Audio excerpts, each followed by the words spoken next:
So to begin today's debate, I would like to start to frame my speech. Okay, I will start with pieces of framing and then move on to the substantives, and my partner is going to tell you like why instilling hopes and optimism to the children is inherently bad. So regarding the two pieces of framing here, for the parents from the minorities, we define minorities as the socially discriminalized group, and which are also the underprivileged. And examples can include, but not limited to, the ethnic minorities, the LGBT plus families, where the families have, for example, two mothers or two fathers, which is quite different from what the majority of us thinks, and also the single family and even the children, the family with children of the criminals, etc. So about the harsh reality, we are going to tell the children about A, how the world actually looks like in terms of history, or B, the inheritance differences from of the others and as a minority family, and lastly, the current current role today, like how the world actually looks regarding that type of minority. So now moving on to my substantives. Firstly, what we are gonna say about how about the point that how the world is gonna look like. We're gonna tell our children through storytelling or educating through documentaries or films, or telling them the history of the ancestors, no matter how grim it is. For example, if I'm an African parent living in an Asian in a white community, for example, we're gonna teach the students about slavery and how does that lead to a current situation. Why we say this is important? Because like it is, as an ethnic minority here, it is very important for us to understand the heritage and a root to internalize, like to normalize the inherent differences which they have, and to prevent them from like discriminating even internally themselves. Oh, for example, saying that, oh, I'm an African and I'm a Black people from the white community. Okay, and even that I myself think I'm bad, and therefore understanding privilege, understanding heritage and root can actually help to build our identity as the ethnic minority or our minority identities, and then that could be great to establish our self-esteem as a children, because the ultimate responsibility of parent is to safeguard children to be like to grow up happily, and no matter not only happily but also like physically and mentally strong enough to face all the adversities in life. Okay, so moving on to our another substance, which is inherent differences from others, because as the minorities, we have inherent stark differences from others. For example, for the LGBT plus family, it's already inherently different from the majority of other families in the majority. We have two dads and two moms, and no matter we see this good or bad, is very inherently different. And some of the children, like when they're going to school, they might face some bullies or like face some discrimination when they're growing up. So it's telling them the inherent differences, other actually kind of like by storytelling, and then by actually living out what the parents say. For example, oh, being the role, taking the role of like normalizing themselves. For example, like okay, I won't discriminate myself. Like teach your student, teach your student, teach your children with what you believe on, and it actually help normalize and internalize the internal of inheritance and inherent differences of you as a minority. And this is very important because, like as I've mentioned, for example, today a children is bullied at school because like of being the kind of ethnic minorities, and then he or she might feel a little bit like unhappy or what. And this is very important to, if the parents gonna educate the children with the inherent differences from the others, they might not take this kind of bullies like personally. Instead they might take it, oh, the people said that is because they are ignorant, because they don't understand, and they are just ignorant and they're stupid, and I'm not going to take this personally, and it's good for their personal growth in terms of like establishing self-esteem, to prevent that kind of like hard feelings to internalize. And this is very which is very disastrous in their personal growth if such is going to happen. Another thing is that they can teaching them the inherent differences from the others can Joy, actually. Yes. Hi. how in your world are children going to improve without the support of their parents? How our world is going to improve by what? Without the support of your parents, how are these kids from minority groups going to improve? Well, we're gonna say that later in our speech, and what I'm saying is that like to continue on my speech, which I'm doing with your QI leader, they protect themselves because like I know that inherent differences, and then okay, I can give some arguments and fight back if someone is gonna verbally or even physically bully me, and that's why the inherent differences is very important to educate to prevent the children from harm because they can protect themselves and to establish their self-esteem. So about the POIs that you mentioned about how we can actually improve the growth of the minority is that like another piece of framing I've also mentioned before is that we are going to also teach our children about the global issue about like how the world is actually looks like in the minorities with their own experiences. As parents, they are grown up and they have a lot of experiences as their minority. And why this is very important because like how it's going to improve because like I teach about if I'm in developed countries and I teach my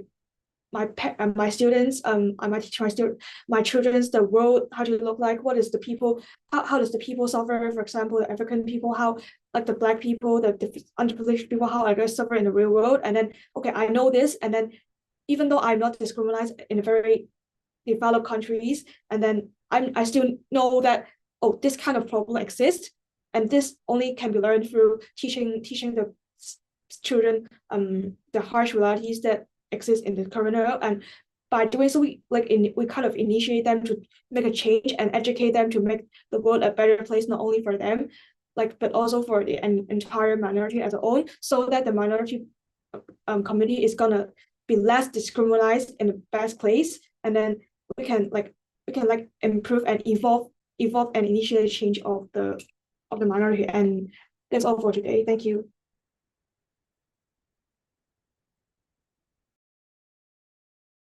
All right, thank you for that fine speech, Prime Minister. Now calling on the Leader of Opposition. Here.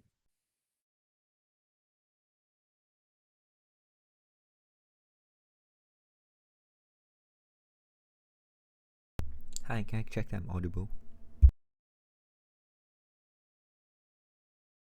Hi, yeah, you're audible. Okay, great. I'll start.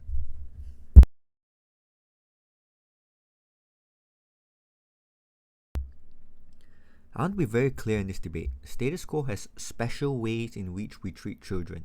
Children get preferential treatment, like they are often treated as priorities during war. They often get special prices when you buy like movie tickets, for example. The criminal justice system treats a child very differently from an adult when it comes to legal responsibility. This is because we recognize the distinction between a child and an adult. The debate is not about realism versus mollycoddling someone. It also has to take into account the special status of children. That is to say, children are more likely to act on their emotions rather than logic. That's why a child is very unable to think of the long term, and we need to force them to do things like homework. We force them to go to school because children are more likely to act on their emotions and react to the viscerality of something. They are more easily scared and they are more easily, influenced by emotions in comparison to adults. OO will do two things in this debate. The first is to talk about the role of the parent, and secondly, why we think GovSite generally leads to worse off parenting. 1. What is the role of a parent? And here we agree with opening government that it is to prepare the kid for life. This debate is about whether we should be realistic from a young age or whether we should be optimistic and tell kids that the world is their oyster and that it is a bed of roses. We think we need to err on the side of being optimistic for a few reasons. 1. Kids are already vulnerable. Kids are impressionable. Intuition pump. We already censor content for kids. We show them things like cartoons. We don't show them actual human beings when they're young. We censor gore and violence. We censor movies and media where people swear because kids are lovely little beings that should not be exposed to these kinds of things. We try not to scare our kids. We don't make sudden movements at babies. We don't play with knives or fireworks around them simply because not only are they vulnerable, they are also impressionable and they are likely to internalize these things. What is the impact of this and why it's important? We think showing kids the harsh realities of life is very likely to scar them. This means they are likely to overthink about the event which you tell them. Like the example which OG uses about slavery is is precisely a bad example that we're talking about. Imagine telling a young black kid that instead of looking to the future and being the best person he can be, that he comes from a necessarily minority culture, that his ancestors and all the people who came before him are part of a minority who is shot at by the police, who was a product of colonialism and slavery. The first thing we'll say is obviously the kid isn't able to understand it, but secondly, we think the kid is very likely to internalize this in a harmful manner. That is to say, they'll think that they come from a background of nothing when comparing themselves to their white classmates. They're gonna think that, they already have an excuse early in life to fail. There are two reasons this is important. The first is that simply kids do not have the processing capacity to understand things. And this goes back to what I said earlier about how we make things easier to understand for them, right? There are things like children's storybooks where we really have to dumb things down. To be very clear, the harsh realities of life, it's not something you can describe in one sentence, right? It's a long, complicated process where the kid will ask, why is my skin color different? Why is our culture different? Why is my history different? And why am I poorer than my white classmate? These are things and conversations which parents will find really hard to discuss with their kids.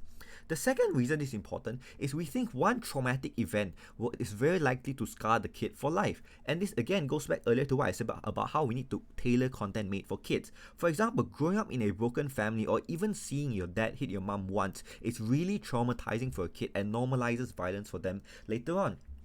The truth is, kids often focus on the viscerality of the event rather than the actual story, right? That's why you really have to censor content made for kids. It's very likely that the kid will not remember the story or what exactly you told them, but it's very likely that they will remember growing up in an environment of fear. They will very likely growing up internalizing the fact that they are part of a minority culture and that the world is terrible to them. What is the comparative and why we think it's better on opening opposition? The first thing to say is that we already do this and you will know this, judge. We already tell children that they are amazing. We say, you are so clever when you take their first steps. We tell them that they are amazing and so clever even though their grades might not be the best. We push them and tell them they can do things because we think we need to foster encouragement, care and support for these kids. That's why we tell kids they can be whatever they want to be, right? My parents told me I could be a pilot even though I wear glasses. That's not a thing. My parents told me I could be a doctor even though my science was my worst subject. The reason for this is that kids often thrive in an environment of happiness where they feel supported and can do whatever they want. But even if you don't like any of this or what I've just said, we think the world is already harsh and children will already know this as they grow up. They are exposed to social media, they go through life and heartbreaks and disappointments, right? People around them will tell them life sucks and that they have to suck it up. Generally, everybody who grows up eventually gets to a point, like in your working life, maybe earlier, where you find out that life is unfair, that other people are richer than you, you're from a minority culture. People already know this. Therefore, we think it's the job of the parents to mollycoddle them, to first give them a base to be happy about life and to feel supported. This is what protection means, right? In a bit. We give them a happy childhood when they're better able to actualize their dreams and to reach for these things when they feel supported and they feel happy. I'll take the POI. My POI is that you just mentioned that children will be exposed to, for example, certain forms of discrimination through social media, through their friends, and you believe that parents should instead just mollycoddle them. But wouldn't it be harmful if the children didn't receive any kind of protection from their parents, any kind of explanation from their parents on why they are being discriminated against and why that discrimination? You're over time. I have the answer to this. The last thing I want to say in the conclusion of the first argument is that we already know this to be true. People like Santa and the Tooth Fairy obviously don't exist, but we allow them to exist because it allows children to feel happy about things and to reach towards them. The second substantive, and the reason it clashes well for the POI, is that we think you lead to worse off parenting. At the point in which the kid is discriminated against or gets through a bad breakup, Gov would just say life sucks and we need to move on because it's easier for parents. Parents are busy, they don't have time to explain things to their kids, right? On our side, we actually have to support them. That's why mollycoddling is better because it requires more time. The parent is likely to explain things to them. When parents are busy, Gov's side would just say life sucks and it's part of life. Everyone goes through breakups, everyone goes through discrimination. You need to grow up, you need to live with it, right? So that's why Gov leads to worse off parenting when parents can cop out by saying life sucks. On our side, when you mollycoddle them, you actually have to take into account their emotions and you have to explain to them things like this, right? We think that's why it's better on op. Very happy to oppose.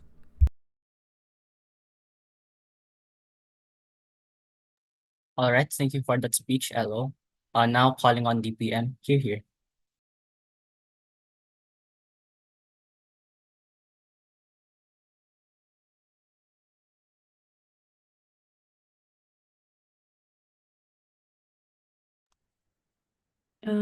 Checking the audio.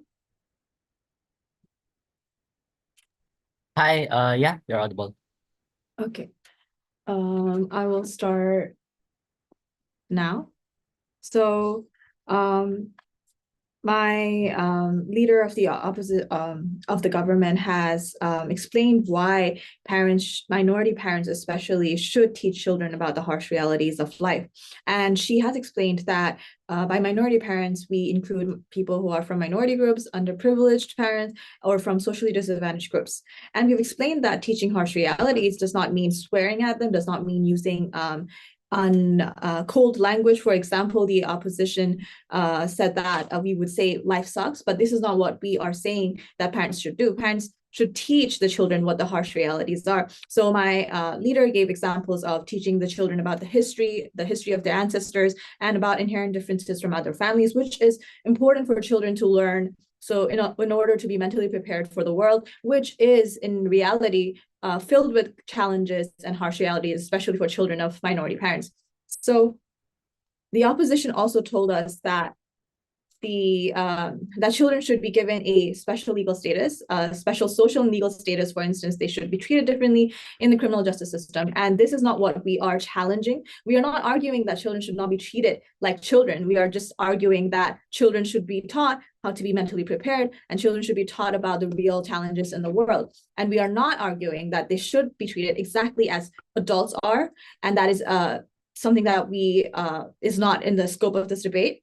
And they have also told us that kids are already vulnerable and impressionable, and that's why we censor gore and violence. And again, the opening government does not challenge that kids should be treated specially, should be protected from violence, from gore. What we are saying is that we should teach children about the harsh reality. That does not mean exposing them to danger, does not mean exposing them to domestic abuse, as the opposing leader has mentioned.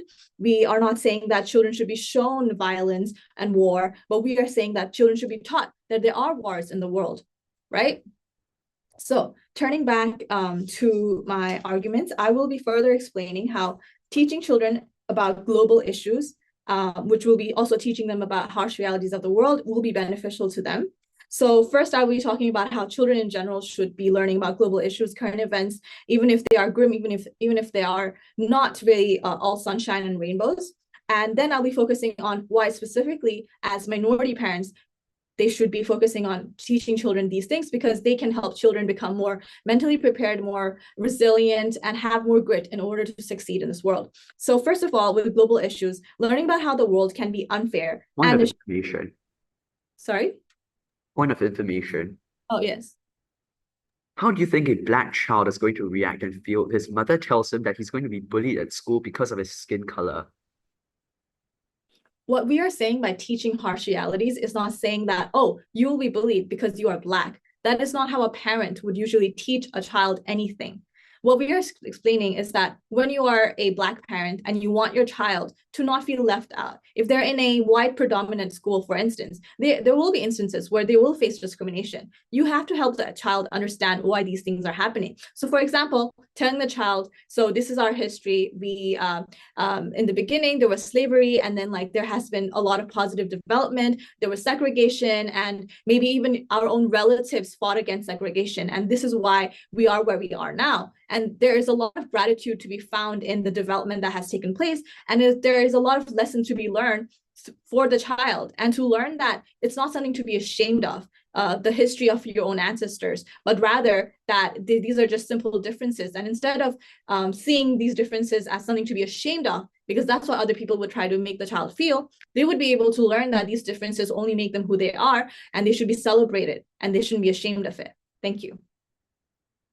So returning to my point, so learning about global issues, for instance, even if a child is not a child of a minority parent, if they learned about how other countries how situations are like in other countries. For instance, in some countries, children still don't have access to education. Children might still be suffering through much more than children in a very developed country. So difficulties that people face in other countries will be completely irrelevant to these children unless parents tell them that these things are something that children should also care about, that everyone in the world should care about. This is going to prepare them to become global citizens in the world. And instead of becoming people who are self-centered, who are focused on their own interests, on pursuing their own interests only, they will become people who want to make the world a better place for everyone in the world instead of just themselves. So, and this is also partly why we see overseas volunteering programs all across the world, because people know that in order to help children have a global mindset, in order to help children learn that there are harsh realities in the world, it is important for them to learn what people in other countries might, the challenges that they might face, and how they can help and contribute to making the world a better place for everybody else. So turning to especially why it is especially important for children of minority parents, we believe that it is even more important for children of minority parents to be able to have grit and to be resilient. We need to understand how children of minority parents are more likely to face discrimination, more likely to face institutionalized discrimination, and even from teachers or students or people on the street. And it's important for them to not question themselves when these situations happen. When you teach children about institutionalized racism or history of segregation or history of any kind of conflict between two races or two socioeconomic backgrounds, they will understand that this isn't a problem with them. This is a problem with the system or the world in itself. And they will understand that this is not something that they need to question their own identity or self-esteem for. So the importance of grit has even been propounded on by a famous psychologist who has given TED Talks, and she has emphasized that grit is so important in helping children become successful. And hope and optimism, while they are good things, and we as the opening government are not challenging that hope and optimism is necessary for children to develop, but we are also supporting the fact that teaching them about the harsh realities is more likely to help them be mentally prepared and be able to handle the challenges that will be thrown at them as they're growing up being children of minority parents. So for instance, if there's a Mexican child in the US and maybe their parents are working in the stereotypically low paid jobs that in the US, like other groups normally stereotype Mexicans to work in. So learning about their history, learning about how their parents were challenged while migrating to US will help them understand and see things in perspective instead of challenging what their own identity is. Thank you.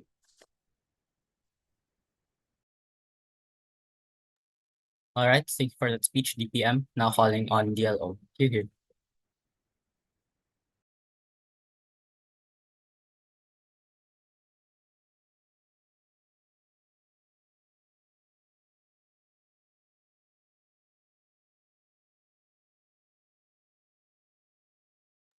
How am I audible?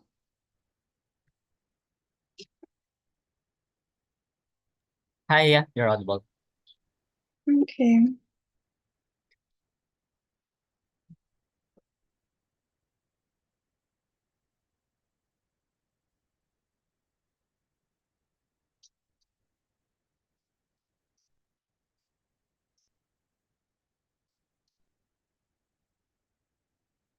Then my speech. Oh wait, okay, it's fine. I'll start my speech with a few rebuttals, then moving on to some arguments, right? But let's first start and deal with OG first, right? Because what did they tell us? They told us firstly, parents will teach people about slavery to understand the roots because you can tell them your differences and build your identity. But this is very obviously bad, right? Because hello, when we tell your 10-year-old that they're going to be set up for failure, be bad for their whole lives, and they're meant to be slaves and treated, and they're going to be treated poor in society no matter what, right?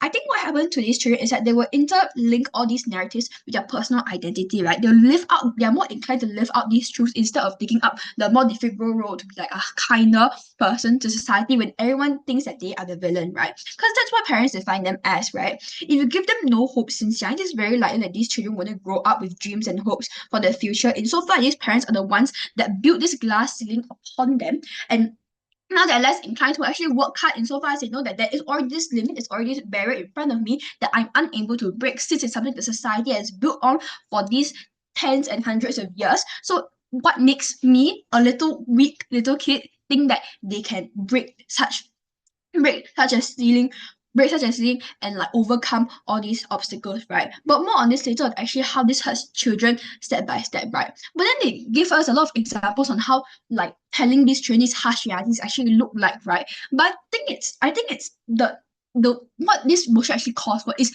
the deep truths, right? Saying that, oh, even if you work hard in the future, you're probably not going to succeed. There's a very small likelihood of you succeeding. Oh, we are just poorer than all your other peers because we are the minorities, and this is what generations of trauma and generations of segregation and discrimination looks like and has done to our family, right? I feel like this is just bad, right? Not only what my first week has talked a lot about how this is actually bad for these children because they are growing up with such negative perceptions. But I think it's I just want to make something very clear, right? Because it's under status quo. We already teach our children and like share about like the world in a very optimistic like, because they are children, they are very easily like susceptible to whatever parents tell them, right, as like the most trustable guardian, right? We don't tell children death because they can't understand. Like for example, you just tell them, oh, your father has gone away for a while or has gone to a better place, because the harsh realities of life, like for example that he died, will scare them and traumatize them for life, right? So the same thing works for such such negative narratives against these minorities, right? Because children can't understand death because these are just things that are not in cartoons. They think that life is like a cartoon and characters and that people just can come back to life, but death isn't real, right? Just because they cannot process that, they cannot process and understand the harsh realities of life. I think you telling them all these things would just hurt them and scar them for life, and they just live on with such perceptions, right? That is something that they cannot deny and they must deal on in OG, but it's a bit too late now. But let's move on to my arguments, right? I'm going to talk about 3 layers, right? Firstly, on the possibilities of success and improvement for these children, right? Because what these parents are supposed to do is to set these children up for life. They want their children to do well and at least become the best version themselves. Like for example, get their dream job, become a citizen with good morals, for example. What you need then is very simple: resources, support, talent, skills, things like this, right? But above all this, you need hope.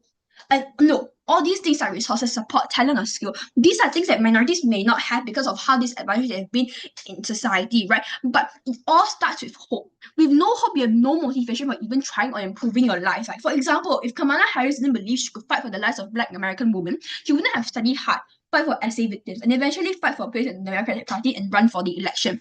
No, why is this good? Because only if you have hope for these children, you will allow your children to dream high and eventually dream on for a position in a place in society, right? On girls' side of the house, when your parents are the first other people you know with your born, don't support you for what you want and ingrain your mind since young that you're unable to do this because of what society just puts against you. You're less likely to succeed. And because when you're poorer, for example, or you don't get equal rights to your peers, as children who are still forming their worldview, even the best case scenario, parents on their side are just going to be nice about this. Oh, I'm going to glaze this flag, but just tell you the harsh truth, right? Because let's be all honest, we don't actually know what they're trying to push for, what this narrative of telling them the harsh realities actually look for. They made it very unclear.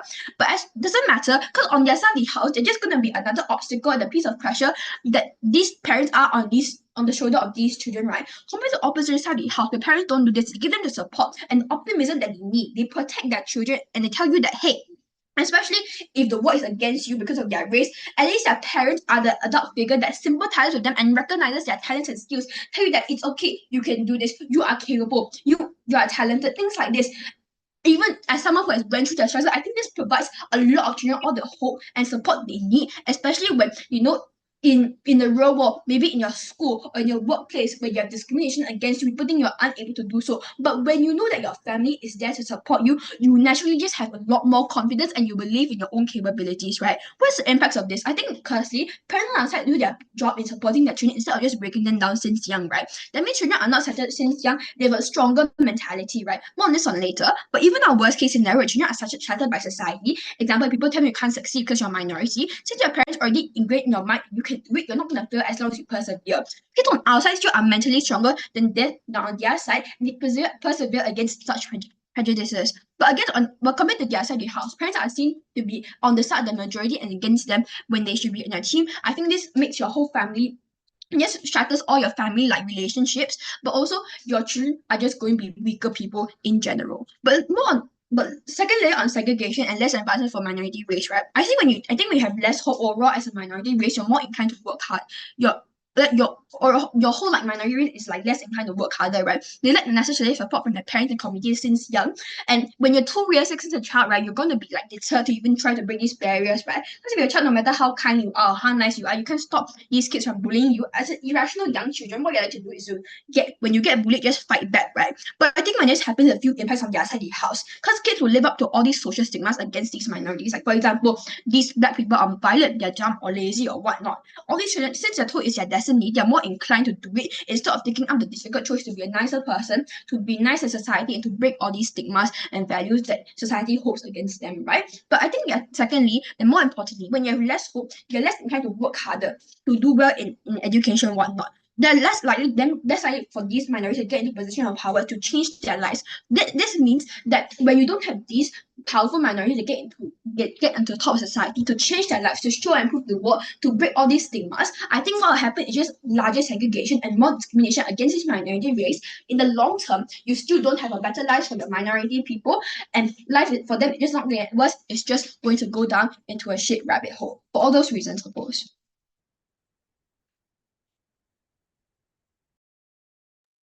All right, thank you for that speech, DLO. Oh wait, since CG's iron personing, may I first know which speech you want to be recorded on tabs? Because I think based on the briefing, we are supposed to use the higher scored speech, but you could maybe you okay. could check with the OC or tab. Yeah. All right. Bye. With that, calling on the member of government here. All right. I presume that I'm audible. Yep, audible. All right. Give me a minute to set up my time.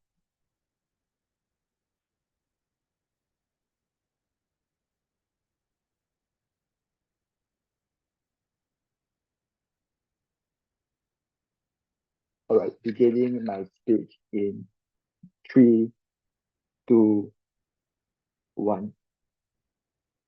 Speaker, we agree with the frame coming out from OO that children are extremely vulnerable, are tend to be very vulnerable and naive. And we think that that is actually problematic because in a world in which a white cop is likely to shoot a 14-year-old unarmed black child simply for not listening to instruction, I think telling the child that a child is a good person and that it should be filled with hope and optimism is a bad thing that ultimately harms the child and harms the child. And on side closing government, our case is simple. We believe that this debate isn't just about isn't just about helping like kids facilitate their identity or like pushing the blame to other factors beyond themselves. We think this is about protecting children from the most direct and proximate harm that can be done by them, by people in positions of authority, and that is enough to do in the debate in terms of sheer impact. But before moving on to my extension, I'm going to talk about like 4 things in my speech, right? So first, I'm just going to talk about what actually like preaching the harsh reality is going to look like in status quo, because I think OG didn't really do a good job. So just to clarify, I think just because we are going to teach children about the harsh reality of the world doesn't mean that we are going to instill a sense of like total bleakness and hopelessness in children. So what does it look like? So I think what we can do is tell children that sure, as a black person in the United States, you are probably going to face many structural barriers. But if you work hard and navigate these barriers carefully, you can still succeed. That's to say, Barack Obama was able to rise to become the president of the United States despite being black, or Simu Liu was able to become a top Hollywood star despite him being Asian. So I think we can still instill a certain degree of hope, but what we are going to do is just tell children that it's going to be a lot harder to reach that. And then, no, I don't think that this necessarily needs to be too hard for children. I think we are able to simplify narratives and sanitize it for children, just like how we teach like concepts of good and evil through fairy tales. But even if these narratives are harsh, we don't see why this is something that's problematic, because all is assuming that these children hasn't been like exposed to the harshness of life at all. But if you live in a black community and like gunfights are a common occurrence in your neighborhood on a weekly basis, I don't think why speaking about the harsh reality that they've lived through is something that's problematic. Second thing I want to teach, the counterfactual and alternative sources. So I think we need to recognize that regardless of this motion, there are going to be alternative sources of hope for children, for just of 3 reasons. So first, I think children have an innate sense of biasness towards speech is a good thing because they are simply young and naive, and children are like humans are born innately good. Second, I think there's still the consumption of alternative source of media just to, let's to say, consumption of children cartoons, which are predominantly created by people from the majority race. And these forms of media tend to promote like values of hope and optimism. And third, I think state institutions also have a strong incentive to promote hope and optimism for the sake of like social engineering and creating like buy-in into like the broader state. So what's the significance of this? Given that there are already alternative sources of hope and optimism, I think what Operation Bench needs to defend is a world in which children are overly hopeful and optimistic. Comparatively on Gov, what we need to simply just show to you is that we need to have some form of counterbalance against like the myriad of other sources of hope and optimism that already exist. And what we're going to prove to extension is that this counterbalance is something that is so crucial. Now on to extension proper. So I'm going to talk about two things. So first, I'm going to talk about protecting children from authority figures, and second, about long-term hope. So first piece of extension on protecting children from authority figures. The premise of this argument is simple. I think that authority figures are likely going to be discriminative against like minority groups. This is true for two structural reasons. So the first is that I think authority figures tend to come from a privileged group. So that's to say, for you to climb into a position of power, like say being a head teacher or being like a constable in the police force, you probably come from a like privileged background with relative more resources, which allow you to climb that far in life. And second, I think there exists strong state incentive to actually utilize identity politics to perpetuate like discrimination against minorities in order for them to solve political brownie points, just like how we see that the Republican Party has an incentive to drum up racist rhetoric in order to win the election. So why is it problematic if authority figures are likely going to be disparity? I think authority figures have a huge capacity to cause harm to children. This is to say, a policeman can choose to shoot a 14-year-old black child if the child doesn't follow his instruction and doesn't lie on the floor with his hands raised, and the child instead walks towards him because the child assumes that policeman is a good guy. This looks like teachers having the capacity to mark down children in their exam scores because they deem the black child to be deem a black child to be rebellious and unruly. I think this is very problematic because these authority figures have the capacity to cause harm to children, and yet children have no choice but to interact with these figures, because unless you choose to opt out of living in the state and society entirely, you are forced to interact with these discriminating authority figures.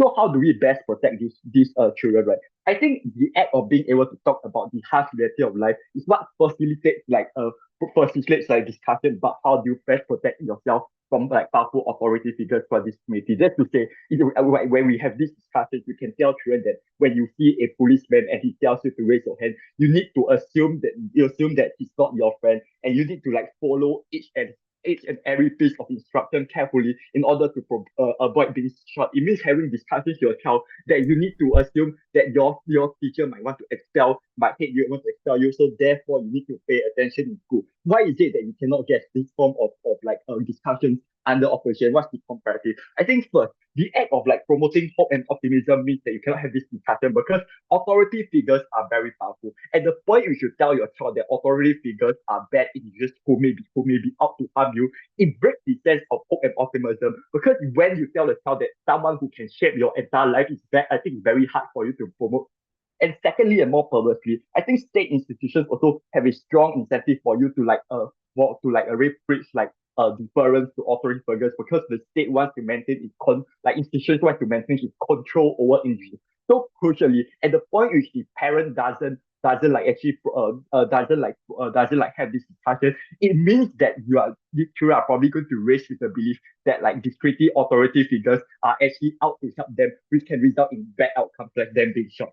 Now, last piece of extension on hope. So look, I think that under their side, what happens when you have too much hope is that you set expectation very high for yourself, but you're likely going to fail because of structural reasons like the lack of resource, racism, and the lack of shared commonality with the majority. And why is this a bad thing? Because I think your ability to fulfill hope is contingent upon you being able to achieve successes in life.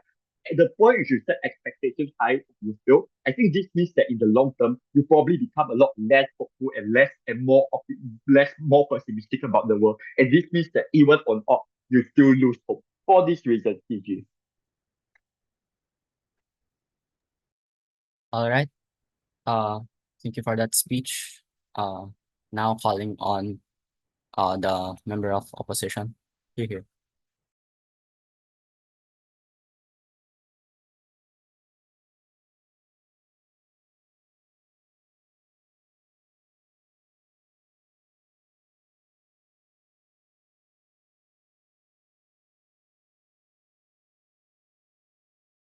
Time going on.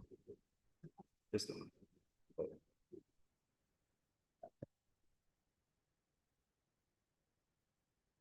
Wait, sorry, because our computer is a bit laggy. I'll just turn off our video for now. Yeah, that's fine. But you're audible. You're still audible. So that's all we need. Before I begin my speech proper, I want to make one thing clear. Opening government is completely out of this debate. They talk about understanding heritage. They talk about understanding history through education and through like understanding the ancestry and slavery or whatever. But note the crucial distinction. These aren't the harsh realities of life that the motion tells you. We're still going to have this on our side. They're still going to understand facts. But harsh realities looks like statistics, which tell you that, oh no, Black people are more likely to commit crimes. Or facts that like, even the poorest, even people who tell everyone that they're poor, their parents were rich. And harsh realities look like societal attitudes, which tell you that, like, I don't know, Black people are gonna be poor or whatever. And harsh realities look like discrimination. That's what you have to do. And so they neglect the now, which is the harshest of realities, and they need to defend this. They immediately lose. And note here that CG tries to take on this like neither here or there stance. If they try to do this, they immediately lose. So they need to change this. What does hope and optimism actually look like? First, we're going to give them the facts when they're mature enough, so they don't immediately become depressed. But we tell them that they're still able to succeed if they work hard. So you moderate and soften the harsh truths. So it isn't like, oh, but you're going to get discriminated against, and so you're never going to succeed, and you should just commit suicide right now. We aren't going to get unrealistic portrayals of life on our side, because society is going to balance it out. So that's the crucial distinction that we make through the internet or like discrimination, whatever. Crucially, this is tempered by hope and optimism. I'll prove why this is so important later in my speech. So second thing I'm going to do is take down all of CG's arguments. The first thing they say is that children are inherently optimistic because of television or whatever. We agree. So we need to use that optimism while we still can, before it gets destroyed by societal harshness. Because these tangible realities are way more visceral, because they outweigh children's optimism from television or whatever. So we think it's necessary to have the optimism and the hope from your parents as a counterbalancing factor. I'm going to elaborate on that later in my extension.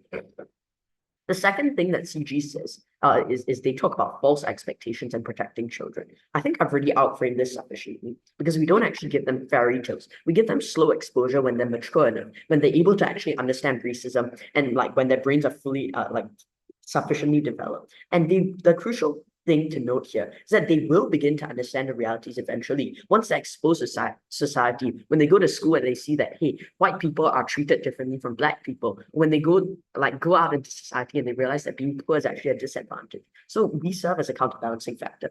Now I'm going to move on to my extension on instilling hope and optimism as a counterbalancing mechanism. 2 points of frame. First is that society emphasizes and pushes the harsh realities of life. Like, this is why affirmative action exists. And that is why if you go onto Reddit, people complain about life and how life is inherently unfair instead of telling you that you can do it. And the second point of framing is that this unique, societal the harsh truths are uniquely harmful as a child. Why? First, because you're easily molded. So if children are told from a young age that they're going to fail just because of their skin color, they're likely to be traumatized. They're likely to think that, oh, I'm never going to succeed. There's no point in trying, because they don't completely understand the harsh realities of life, and they're not completely rational at that age. Second reason is because optimism is particularly important in the developmental years of a child due to the immense counterbalancing effect it's able to produce. Third reason is that it's far harder to buy into optimism when you're an adult. So it's too late. You have to do it as a child. On their side, they end up with a generation of demoralized children who've been told their whole life that they're worse off because they're Black, and they're just going to sit down like in China, tamping. And on our side, where we have more propensity for social change, in contrast, for your own community, as explained in my extension. What is the concrete impact of this? We get a counterbalancing factor of societal narratives. Just think about it. We don't get irrational optimism nor depression. We get rational counterbalancing. There's a natural human response as an immature child whose brain isn't fully developed. You become sad and depressed because you aren't completely rational. The parents' upbringing is necessary to prevent people from becoming completely jaded and depressed due to society. Even if it's a lie, to some extent, we think it's very beneficial, because we break perceived systemic barriers. Minorities strive to succeed. They get a realistic but optimistic view of society, that even though society discriminates against me, it is still possible for me to succeed if I work hard. That's why we think it's so important, and it's unique to us through counterbalancing. Note here that I'm just going to make a preemption that they can't co-opt this by saying anger, anger results in societal change because positive motivation is always going to be better than negative motivation. And like this just intuitively doesn't make sense because there's no point in like, being mad at white people or like to create societal change. The second reason, extension and unique contribution from our side is that their side results in microaggression against your own race and like negative societal effects. I've already established that your developmental years shape who you are.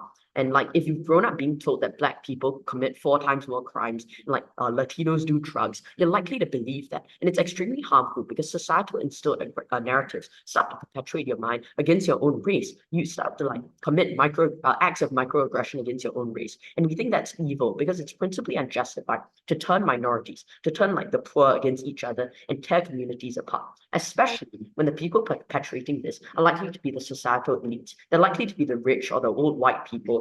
And like, so minorities aren't going to help each other to succeed. Because if I get rich based off my hard work, I'm still going to believe the societal narratives that, oh, all Black people are criminals. And then I'm still likely to look down upon members of my own race because I'm the only one who's able to succeed somehow. So this manifested in ways such as Latinos or Blacks or the poor in the Senate or the House. They're influenced by society. So they start to turn against their own racial and social economic groups. And they start to say that, oh, these people are all criminals. We should like regulate them harder. And this isn't an exaggeration. This happens in real life. And if both your developmental years and your experience in society all brainwash you, it's probably going to work because like very intuitively, without the counterbalancing aspect of your parents, you're going to be brainwashed by society. So we get better upliftment and optimism. In conclusion, if you haven't been listening, first, we use parents as a counterbalancing mechanism. Second, we prevent minorities from self-destructing through like committing acts of microaggression against their own race and believing the societal narratives created by the elites and whites against their own race.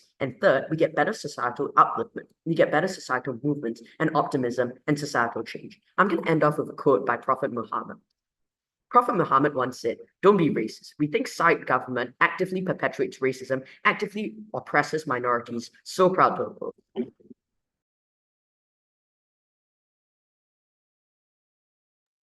All right, thank you for that speech, MO. Now calling on Prophet here.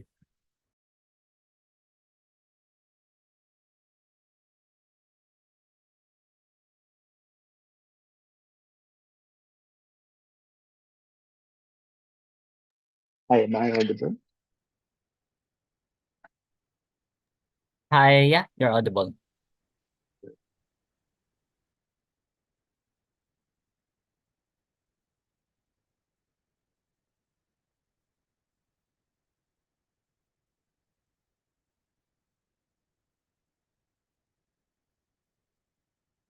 Okay, I'll start my speech in, oh, sorry, in order.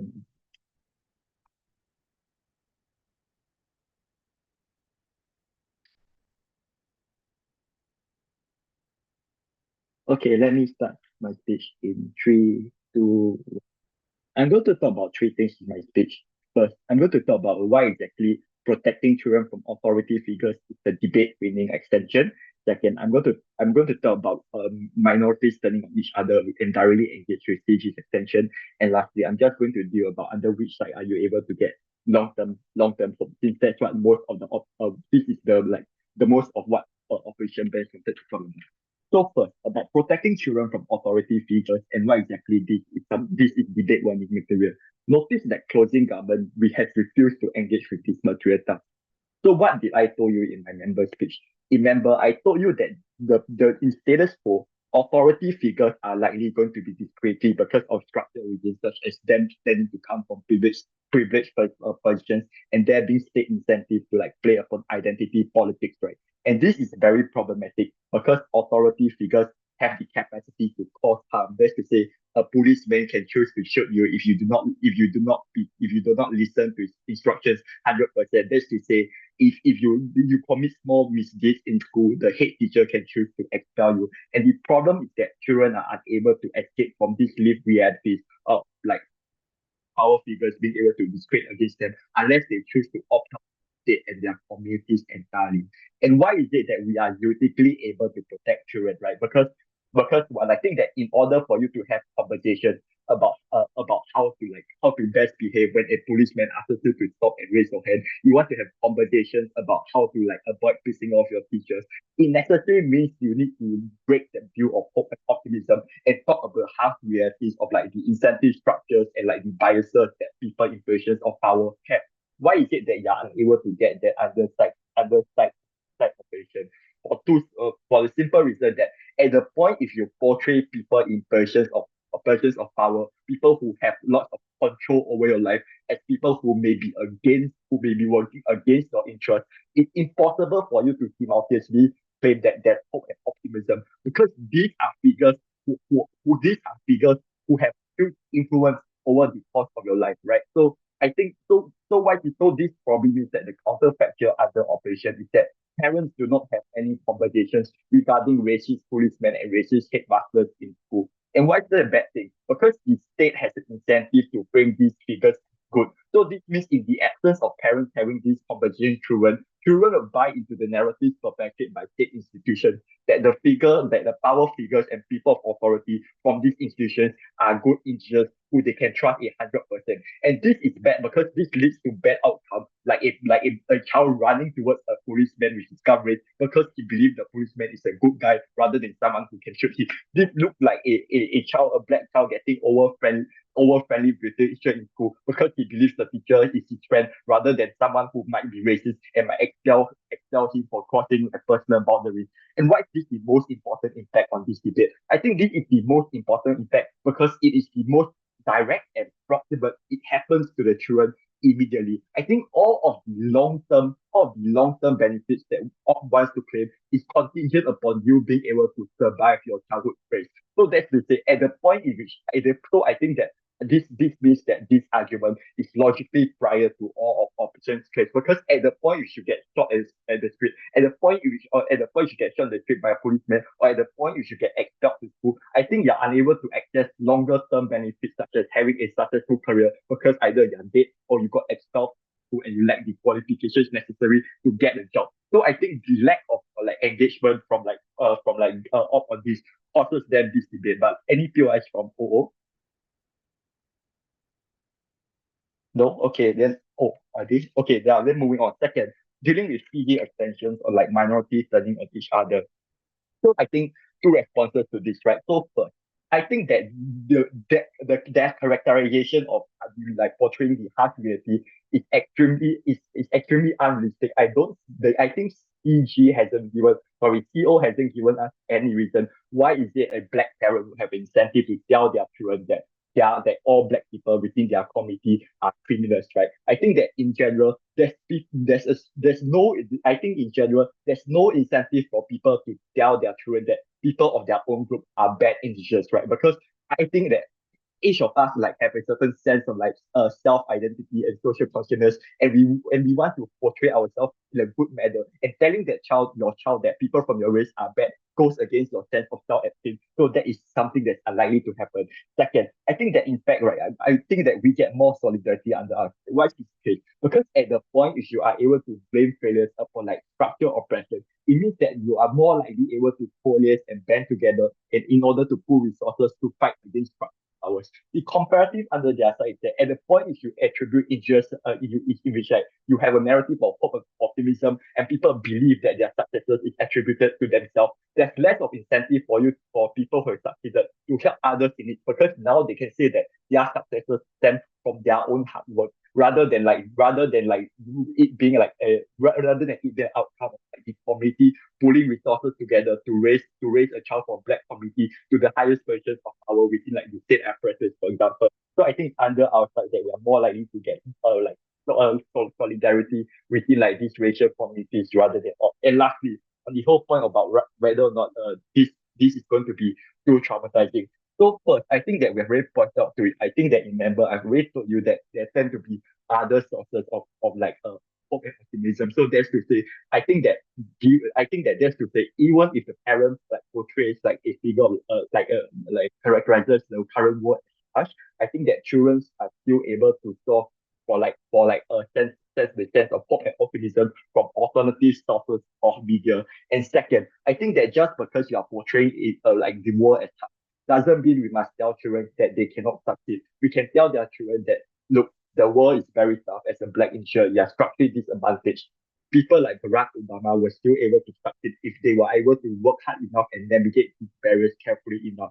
And third, I think that even as a children, as a child in a black community, you probably aren't that naive to the point where you can't understand what's going on in your neighborhood. So if you live in like a black ghetto, you probably experience things like gun shooting or like on a weekly basis. I think trying to like pretend that this live reality isn't happening and try to push a picture of like fantasy for children is probably going to be far up the good grade. It's probably going to result in far more cognitive dissonance for children. So for this reason, CG. All right. Sorry. Thank you for that speech, CG. Now calling on Opwip to close the debate. Here. Hi, can I just check if I'm audible? Yep, you're audible. Okay. Preferably pure in chat, thanks. I'll start my speech in 3, 2, and 1. So I'm gonna do a few things. First, I'm going to lock OG out of this debate. Daniel has already told you why this is like really obvious, because first, they don't focus on the correct thing. They talk about the past and slavery and whatnot, but this isn't the problem with the status quo. And the harsh realities, whatever they talk about, aren't slavery. It's stuff like microaggression and discrimination. They never prove the end result that impact the entire team is out. Second, I'm going to lock CG out of this debate. So they live in a bubble where they think that their own authority figures being harsh extension is going to win the debate. Unfortunately, I'm the one who's going to pop this bubble and tell you it's not true. I'm going to take down all of their claims in the following order. First, they talk about how they can simplify narratives and explain these harsh reactions to children. So first thing, that's very disingenuous. What are you going to tell the child, huh? Are you going to tell him that, people don't like you because you're black? It's the simplest way of telling him why people discriminate against black people, for example. Are you going to tell them that? They're going to be traumatized for their entire life because they think that their skin color is the reason why they're failing in life. That's not the correct way to go about explaining the harsh realities of life. We don't think that's suitable to be done at a young age when a child is in his developmental years, as Daniel has already told you structural reasons why that's the case. Second thing, they talk about how they have alternative sources of hope and populism through like television or something. Okay, sure, that may be the case, but we tell you that when this optimism comes from a parent, the impact of it is largely going to be way more effective than when it comes from television, for example. Because if you think about it, if a child gets bullied at school because he's black, and he comes back home and watches a television program that tells him about how black people can be really great as well, he's not going to be feeling galvanized. He's going to feel depressed as hell because, he was bullied at school for skin color. You know what can actually galvanize him and make him feel better? If it's his parents telling him, you can do it, it's fine. It's just a thing. Like, white people don't like you, it's fine. Still have hope because you can do well. It doesn't matter what your skin color is. So that's what we think is the effectiveness of galvanization on our side. They cannot equate this. They have no more speaking time to try to equate this, whatever. Okay, now I'll take down the extension. They talk about authority figures being harsh and like the child not being prepared for harsh realities. So this is their main claim. They say this is the debate winning claim. So we take this claim down, I'll assume that, I don't know, they can't win this debate anymore. But like, so on our side, we actually don't lie to our children. We're not going to say that, oh, policemen are great. Whenever you see someone with a gun, go and hug him because he's not going to shoot you. That's not what we're going to say. We're going to tell them, yes, you are going to be discriminated against. People are going to look at you weirdly because of your skin color. But we think that that doesn't matter because you can do whatever the hell you want in life if you try hard enough, if you work hard enough, if you study hard enough, because, meritocracy. So we simply let society do the harsh reality work. But we think that hope is more important for an important man or woman, like a parent, to do. And this is because of the immense impact that these parents have on their children. So kids aren't going to like freaking run to policemen with guns and then just say, yeah, like, I don't know, I'm gonna get shot because policemen are very welcome. That's not a thing that we're saying on our side. We're not gonna tell children that authority figures are good. But like before that, I'll take the point from thanking Beyoncé. Yeah, so the reason why you're unable to get hope and optimism at the point you should tell your children that authority figures are bad is because authority figures are very powerful. When these controlling figures are bad, it means that you lose all sense of hope and agency over your life. So you cannot claim both. Okay, first thing, you can't just claim that just because authoritarian figures are powerful, then they're gonna lose all hope. Because maybe if let's say I don't like Kamala Harris. Let's say she becomes president. Let's say she's very powerful and I still don't like her. That doesn't make me like lose all hope. I'm still gonna vote for Trump in the election, for example. So that's not gonna happen. Just because like my local policeman is like very powerful and bullies me, doesn't mean I'm just gonna kill myself because I'm Black and I'm gonna get discriminated against. In fact, we think that coupled with our like narratives of hope and like optimism, it's actually going to galvanize the Black people or like the minorities to actually create positive social change for their own communities because of this galvanization. So we don't think that you can just assert and tell us that everyone's going to lose hope after they hear that Donald Trump is very powerful, he won the election, whatever. So I'm sorry, yeah, whatever. It's not the case. It's not a debate-winning extension. I'm very sorry to burst your bubble. So I'm going to take down the entire government case in my impacts. So first thing, they say that there's no incentive to harm your own race in response to our extension. But like, I think you should listen to a speech and pay more attention, because Daniel said that it's not the parent who tells the child to hate himself, but rather it's the child, after hearing about all the harsh realities, he's going to try to hate himself. I'm just going to paint a picture for you. Let's say I'm like a Black child. Let's say I'm bullied at school. And then when I ask my mom why I'm bullied at school, she just comes and say, oh yeah, because you're Black. Too bad, I guess. Like, that's not going to make me feel any better about my own identity. You know what's going to happen? I'm going to hate my own race. I'm going to hate the fact that I'm Black. I'm going to say, oh, I'm Black. That's why I'm bullied. I hate the fact that I'm Black. I don't want to be Black. I want to be white or something. That's the kind of stuff that's going to happen on their side. They can't, like, I don't know, take this down anymore. We think that this is an extension which wins the debate in its own right. But I'm going to talk about more things. So POI. the most important issue in this debate is which side benefits minorities. Our side is able to utilize the galvanization which optimism can provide, as provided in our extension. This means social movement, reduce microaggression and sense of belonging to our community. But I'll take the POI. You just mentioned, you just give an example of a Black kid who is discriminated, and then the parent says, oh, it's because you're Black. So rather than telling the child the reason why he's being discriminated against, what do you suggest the parent do?